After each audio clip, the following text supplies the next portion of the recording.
You're listening to AI Podcast, where headlines meet depth. इस गहन चर्चा में स्वागत है।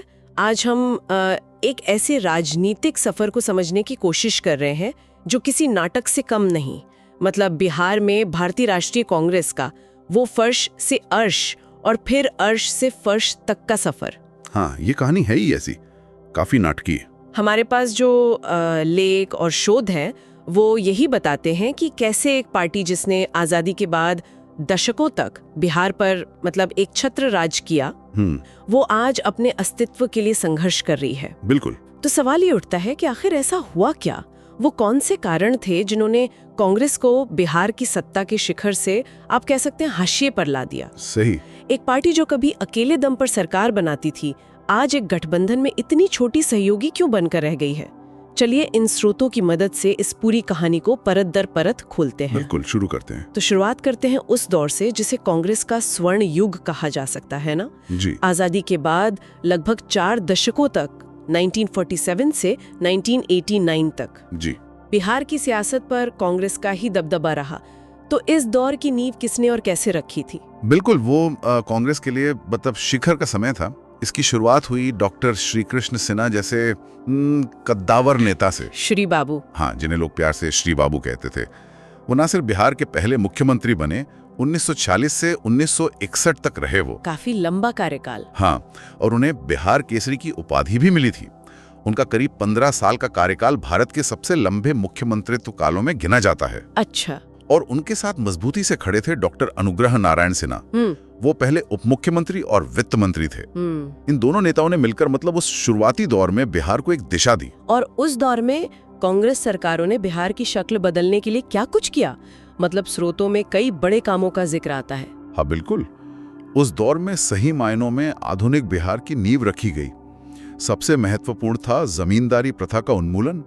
और ये जानना दिलचस्प है कि बिहार ऐसा करने वाला देश का पहला राज्य था।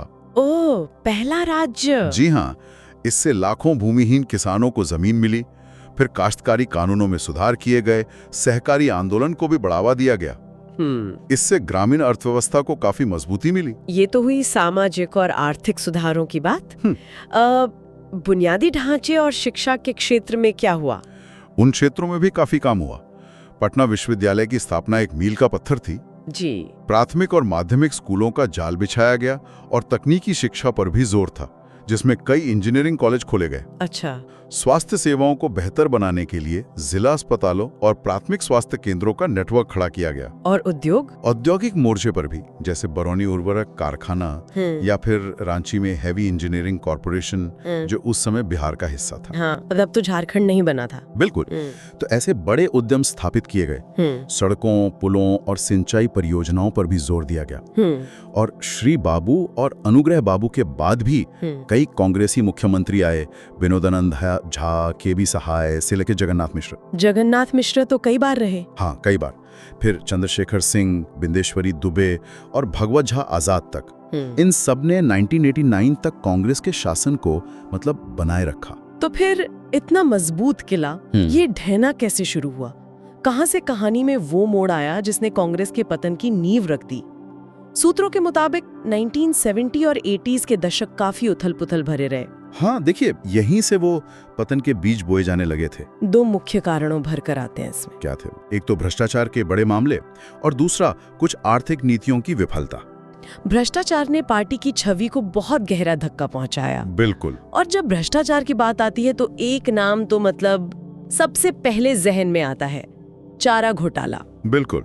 हमारे स्रोत बताते हैं कि ये बिहार के इतिहास के सबसे बड़े वित्तीय घोटालों में से एक था। इसका पैमाना कितना बड़ा था और ये हुआ कैसे था? मतलब क्या था ये घोटाला? इसका पैमाना वाकई चौंकाने वाला था। अनुमानतः लगभग 940 करोड़ रुपए का गबन सरकारी खजाने से। 940 करोड़? जी। ये घोटाला कई सालों तक मतलब 1970 के दशक से लेकर 1996 तक चलता रहा, लेकिन 1990-96 के बीच ये अपने चरम पर था। और तरीका क्या था? तरीका बड़ा अजीब था। सरकारी अधिकारियों और ठेकेदारों ने मिलकर क्या कहते हैं, काल्पनिक पशुओं के झुंड। काल्पनिक मतलब असल में थे ही नहीं? हाँ, कागजों पर दिखाए गए, जैसे गाय भैंस के बड़े बड़े झुंड। और फिर उनके चारे, दवाओं और उपकरणों की खरीद के नाम पर फर्जी बिल बनाकर सरकारी पैसा निकाल लिया गया। ओ। रांची, चाईबासा, दुमका जैसे कई जिले जो अब झारखंड का हिस्सा हैं, इसके केंद्र में थे। और इसका राजनीतिक असर क्या हुआ? जाहिर है इतने बड़े घोटाले का असर तो। राजनीतिक असर बहुत गहरा पड़ा। इसी घोटाले के कारण तत्कालीन मुख्यमंत्री लालू प्रसाद यादव को इस्तीफा देना पड़ा। लेकिन इसमें सिर्फ वही शामिल नहीं थे। जांच की आंच कांग्रेस के पूर्व मुख्यमंत्री जगन्नाथ मिश्र तक भी पहुंची। अच्छा, कांग्रेस के नेता भी? जी, और कुल मिलाकर 500 से ज्यादा राजनेता, नौकरशाह और व्यापारी इस मामले में आरोपी बने। 2013 आते आते कई मामलों में सजाएं भी हो चुकी थी। तो ये चारा घोटाला तो एक बड़ा उदाहरण था। हाँ, सबसे बड़ा। लेकिन चारा घोटाला तो महज एक उदाहरण था। इसके अलावा भी सूत्रों के अनुसार कई और तरह के भ्रष्टाचार की शिकायतें आम हो गई थी। जैसे सरकारी नौकरियों में भर्ती में धांधली, सार्वजनिक कार्यों के ठेकों के आवंटन में हेरफेर, लाइसेंस राज का दुरुपयोग, कृषि सब्सिडी में गड़बड़ी ने भी पार्टी की छवि को धूमिल किया। तो जब भ्रष्टाचार इतने बड़े लेवल पर फैल जाए तो जनता का विश्वास तो टूटेगा ही। बिल्कुल। अच्छा, भ्रष्टाचार के अलावा आपने आर्थिक नीतियों की विफलता का भी जिक्र किया था। वो कौन सी नीतियां थी जिन्होंने बिहार के पिछड़ने में भूमिका निभाई और कांग्रेस के खिलाफ माहौल बनाया? हाँ देखिए, एक बड़ी चूक कृषि नीति में नजर आती है। स्रोत बताते हैं कि सरकार ने स्थानीय कृषि उत्पादन बढ़ाने और किसानों को समर्थन देने के बजाय दूसरे राज्यों से अनाज आयात करने पर ज्यादा ध्यान दिया। मतलब बाहर से मंगाने पर जोर था। हाँ, इसका नतीजा ये हुआ कि बिहार के अपने किसान हतोत्साहित हुए, उन्हें बाजार नहीं मिला और ग्रामीण इलाकों में आर्थिक संकट गहराता गया। और दिलचस्प बात यह है कि यही ग्रामीण संकट आगे चलकर 1989 में लालू प्रसाद यादव के उभार और उनकी जीत का एक महत्वपूर्ण फैक्टर बना। और निवेश का क्या फंड्स की कमी थी या उनके इस्तेमाल में गड़बड़ी हुई? संसाधनों की उतनी कमी नहीं थी जितनी उनके सही इस्तेमाल की। एक आंकड़ा इसे साफ करता है। बताइए। 1980 के दशक में बिहार के लिए पंचवर्षीय योजना में करीब $4 बिलियन आवंटित हुए थे। $4 बिलियन, ये तो काफी बड़ी रकम है। हाँ, लेकिन 1987 तक हकीकत ये थी कि प्रति व्यक्ति केवल $12 का ही वास्तविक निवेश हो पाया था। सिर्फ $12? ये तो मतलब बहुत ही कम है। जी, उस समय पूरे भारत में सबसे कम था। तो फंड का सही प्रबंधन ना होने से राज्य का बजट घाटा बढ़ता गया और महंगाई भी बढ़ी। इसके साथ ही अर्थव्यवस्था का विविधीकरण नहीं हो पाया। बिहार कृषि पर ही अत्यधिक निर्भर बना रहा, जबकि विनिर्माण क्षेत्र पिछड़ गया। और प्राइवेट इन्वेस्टमेंट? वो भी नहीं आया। नौकरशाही की लालफीताशाही और अपर्याप्त बुनियादी ढांचे के कारण निजी निवेश भी आकर्षित नहीं हो पाया। इन आर्थिक विफलताओं का असर आंकड़ों में कैसे दिखता है? कुछ तुलना है? आंकड़े कहानी खुद बयान करते हैं। बिल्कुल। 1980 के दशक में जब भारत की औसत प्रति व्यक्ति आय वृद्धि दर 3.32% थी, तब बिहार के सिर्फ 2.45% थी। अच्छा, मतलब राष्ट्रीय औसत से कम। हाँ, और 1990 के दशक में तो ये फासला और भी बढ़ गया। राष्ट्रीय औसत 4.08% पर पहुंच गया, जबकि बिहार का औसत गिरकर सिर्फ 0.12% रह गया। 0.12%, मतलब लगभग कुछ भी नहीं। बिल्कुल। ये आंकड़े साफ इशारा करते हैं कि आर्थिक मोर्चों पर नीतियां किस हद तक नाकाम रही और उन्होंने जमीन पर लोगों के जीवन को कैसे प्रभावित किया। तो ये भ्रष्टाचार और आर्थिक विफलता का माहौल, इसमें 1990 के चुनावों के लिए मंच तैयार किया, जो कांग्रेस के लिए एक निर्णायक मोड़ साबित हुआ। क्या हुआ था उस चुनाव में? 1990 का विधानसभा चुनाव कांग्रेस के लिए एक बड़ा झटका था।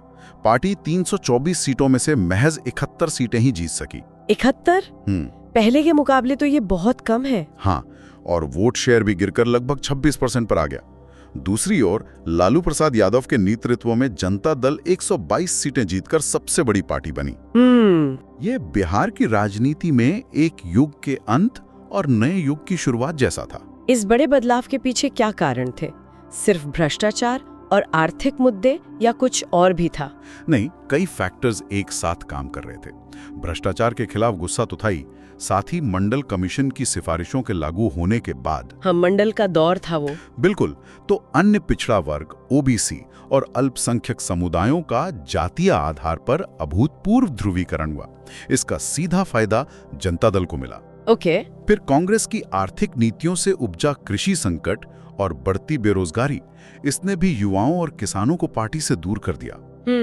और ये वो दौर भी था जब बिहार जैसे राज्यों में क्षेत्रीय ताकतों का उभार हो रहा था, जो राष्ट्रीय दलों के वर्चस्व को चुनौती दे रही थी। और 1990 के बाद क्या कांग्रेस संभल पाई या गिरावट जारी रहे? नहीं, कांग्रेस संभल नहीं पाई, बल्कि गिरावट का सिलसिला और तेज हो गया। अच्छा। 1995 के चुनाव में सीटें और घटकर 29 रह गईं। वोट शेयर सिर्फ 12.4%। सिर्फ 29। हाँ।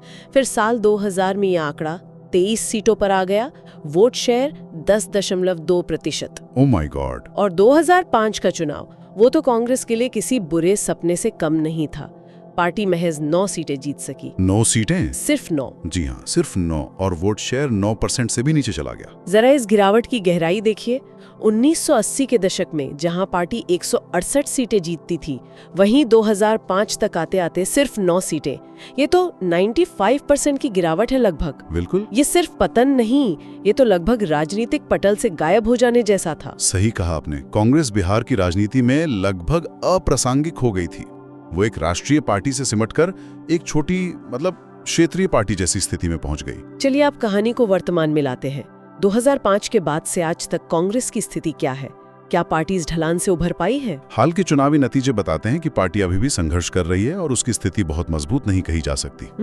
2010 के विधानसभा चुनाव में तो कांग्रेस अपने सबसे निचले स्तर पर पहुंच गई, सिर्फ 4 सीटें जीती। सिर्फ 4? हाँ। 2015 में एक बड़ा उलटफेर हुआ जब राष्ट्रीय जनता दल यानी आरजेडी और जनता दल यूनाइटेड यानी जेडीयू के साथ महागठबंधन बना। हाँ, वो महागठबंधन काफी चर्चा में था। जी।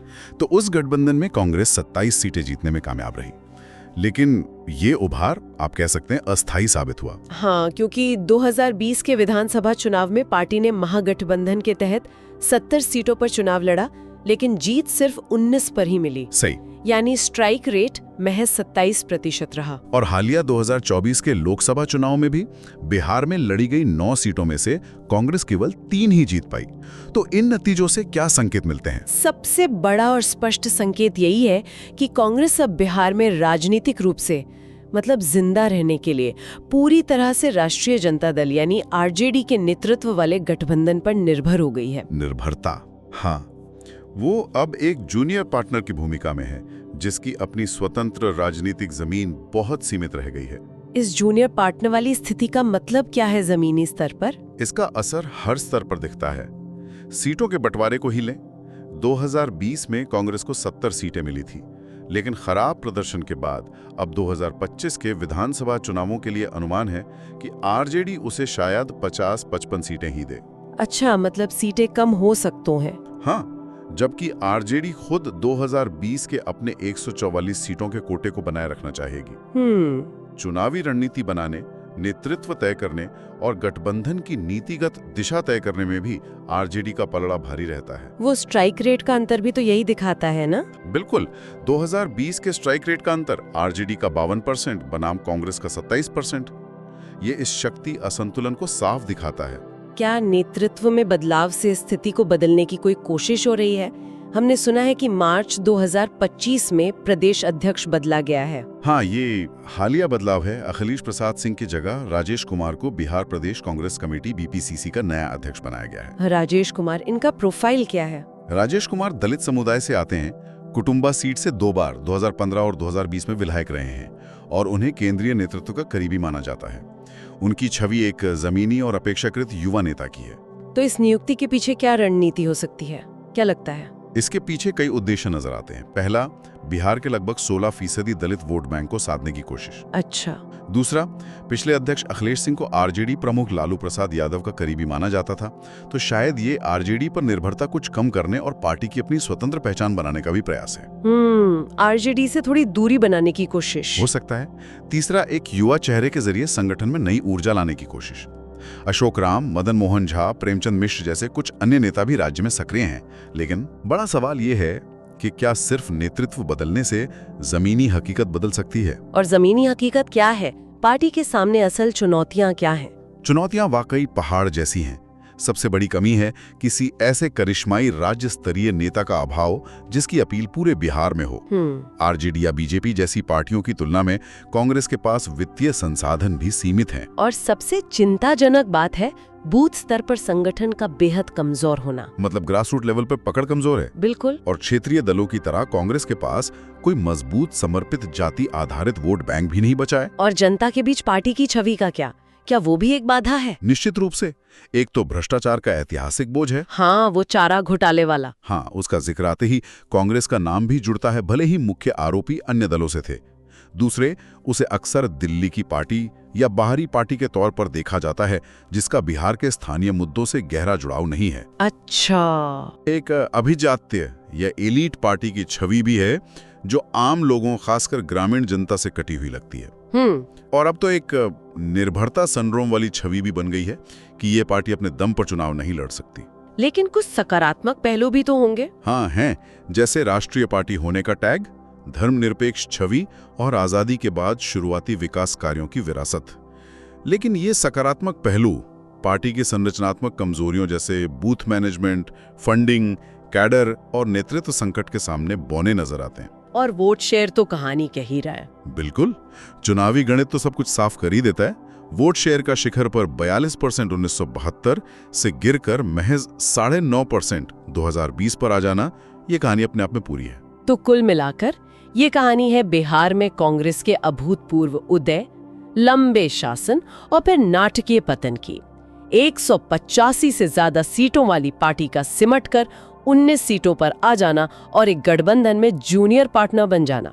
हाँ, और इसके पीछे मुख्य कारण रहे भ्रष्टाचार, जिसने विश्वसनीयता खत्म की, असफल आर्थिक नीतियां जिसने लोगों को निराश किया, लालू प्रसाद यादव के नेतृत्व में जाति आधारित पहचान की राजनीति का शक्तिशाली उभार जिसने सामाजिक समीकरण बदल दिए, और पार्टी का अपनी ही जमीनी हकीकत और बदलते वक्त के साथ मतलब कदम ताल करने में विफल रहना। आज की स्थिति को देखते हुए क्या लगता है, क्या कांग्रेस के लिए बिहार में वापसी का कोई रास्ता है? पुराना दौर लौट सकता है? देखिए, वर्तमान स्थिति को देखते हुए यह कहना बहुत मुश्किल है कि कांग्रेस अपने पुराने गौरव को हासिल कर पाएगी। बिहार की राजनीति अब लगभग द्विध्रुवीय हो चुकी है। हाँ, मतलब एनडीए बनाम इंडी गठबंधन। बिल्कुल। एक तरफ बीजेपी के नेतृत्व वाला एनडीए गठबंधन है, तो दूसरी तरफ आरजेडी के नेतृत्व वाला इंडी गठबंधन। इस पोलराइज्ड माहौल में कांग्रेस जैसी पार्टी के लिए स्वतंत्र रूप से अपनी जमीन बनाना बेहद कठिन है। तो फिर पार्टी के लिए व्यवहारिक रणनीति क्या हो सकती है? आगे क्या? आने की होड़ के बजाय जीतने योग्य सीटों पर ध्यान केंद्रित किया जाए। अच्छा, मतलब क्वालिटी ओवर क्वांटिटी। बिल्कुल, गुणवत्ता बनाम मात्रा। गठबंधन के भीतर मोल भाव की क्षमता बढ़ाने के लिए चुनिंदा क्षेत्रों में संगठन को मजबूत किया जाए और विश्वसनीय स्थानीय नेताओं को आगे बढ़ाया जाए। और 2025 के लिए क्या उम्मीद है? 2025 के विधानसभा चुनावों के लिए भी यथार्थवादी उम्मीदें रखनी होंगी।